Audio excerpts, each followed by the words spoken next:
প্রথম চান্সে যদি জান্নাতে যেতে চান, জাহান্নামের কোনো স্পর্শ ছাড়া যদি জান্নাতে যেতে চান, তাহলে এই 16 বদঅভ্যাস থেকে, 16টি অপরাধ থেকে নিজেকে বাঁচাবার চেষ্টা করতে হবে। নাম্বার 1, যাদের মধ্যে ঈমান নাই তারা জান্নাতে যেতে পারবে না। দ্বিতীয় সবচেয়ে বড় বাধা হলো আত্মীয়তার সম্পর্ক ছিন্ন করা। আত্মীয়তার সম্পর্ক ছিন্নকারী সে জান্নাতে যেতে পারবে না। তৃতীয় বড় বাধা হলো যারা চগলখড়ি বদঅভ্যাস আছে, এই রোগটা।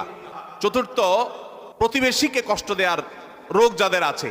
5 নম্বর হলো অহংকার। 6 নম্বর হলো প্রতারণা করা মানুষের সাথে, মানুষকে ধোঁকা দেওয়া। 7 নম্বর হলো দান করার পর খোঁটা দেওয়া। 8 নম্বর হলো কৃপণতা। 9 নম্বর হলো ঘুষ দেওয়া নেওয়া। 10 নম্বর হলো মা বাবার নাফরমানি করা, মা বাবার অবাধ্য হওয়া, মা বাবার অসম্মান করা। 11 নম্বর হলো মাদক আসক্ত হওয়া। 12 নম্বর হলো হারাম উপার্জন দ্বারা, হারাম খাদ্য দ্বারা, পানীয় দ্বারা শরীর গঠন করা। আর 13 নম্বর হলো রূঢ় স্বভাবের হওয়া।